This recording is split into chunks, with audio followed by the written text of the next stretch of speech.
going to tell you 4 stories today. We'll begin with this rag picker one. It was in the year 2006.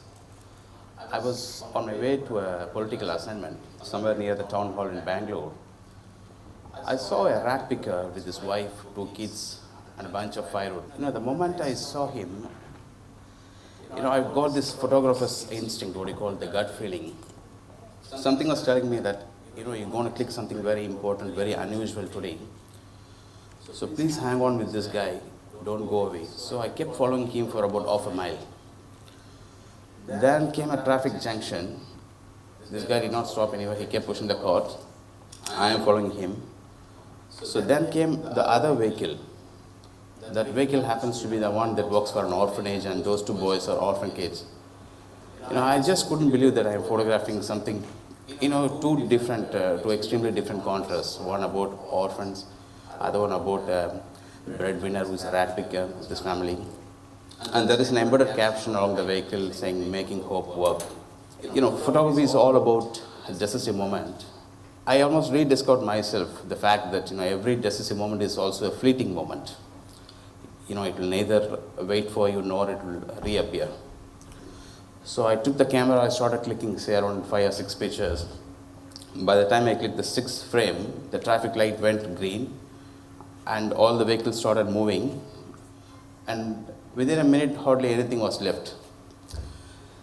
So, that is when I first realized the gut feeling, and then the anticipation, and then the execution.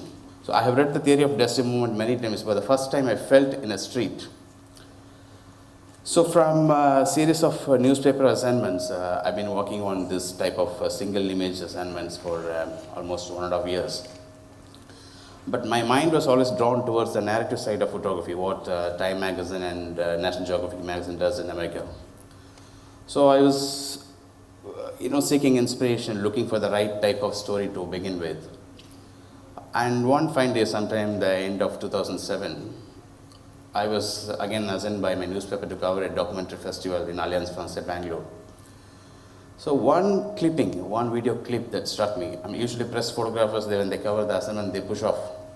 But I decided to stay there to watch the screening. One video clip, it's a video clip which is similar to the image that you're seeing now, where a housewife reflects the sunlight with a broken mirror, thereby trying to communicate with her husband. Husband walks in the nearby field, which is around 50 meters away. They all happen to be the migrant family. They are all seasonal migrants of Kutch. They migrate from a nearby town to the village in search of water for the salt cultivation. So I am living in Bangalore at the time. At the time the world has already seen the exponential growth in the communication industry. So everybody was having a mobile phone. We are all communicating through our emails. And, I just couldn't believe that there is one community in India which is still communicating through their vintage method. So, I was telling myself that, instead of wasting time in Bangalore, I should start my work photographing them. And then I decided to go to Gujarat and started this project. This happens to be my first photographic essay. So, after publishing a series of photographic essays on a regular basis in my newspaper, most of the essays are within India. At the time, the Sri Lanka war had got over in 2009. So for 1 year, there wasn't much of strong body of work coming from the civilian side. So at that time, somebody shared me a mission statement from this famous woman photographer in America called Sarah Terry. She wrote, "War is only of the story." We didn't get a chance to photograph the war. But I got inspired by this phrase, this mission statement.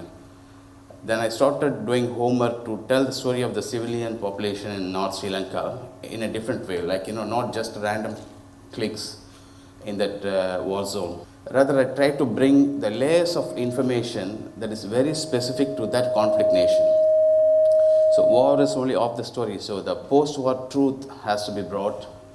And almost I visited 8 or 9 times since the war got over. And then the body of work that you're seeing now, it's outcome of that. Photography is both about despair as well as happiness, documentary photography especially.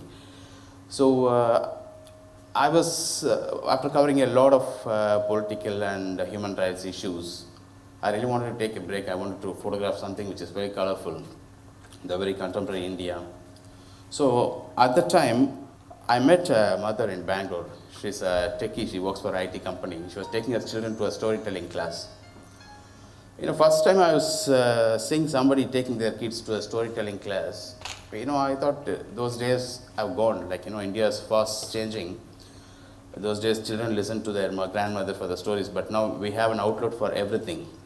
So from a cultural hub, India has totally progressed towards this corporate and commercial hub. So I decided to photograph that. So the contemporary and the most happening and the lively India. Words like transition, growth, and urbanization, they're all very big words, especially when you want to photograph, you have to narrow down the subject. So I decided to photograph the multiplex area, the multiplex complex that is coming up, the multiplex culture that is brewing in this country. So then I started working on the story. So, one has to believe in the gut feeling. As a documentary and as a social documentary, I believed in my gut feeling, and I decided to stay committed with my subjects. And then I came out with all this body of work. When I worked in Sri Lanka, the approach was totally different. It wasn't just a random click, it was for every image there is a story behind.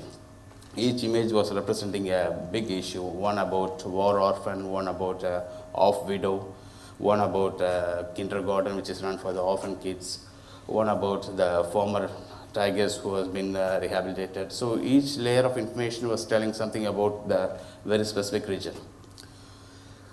So my instruction to you, if you are working on any documentary project, the first thing is the inspiration spark, and then you have to have the right kind of homework done, research as much as possible, and you stay committed, you come out with a nice project.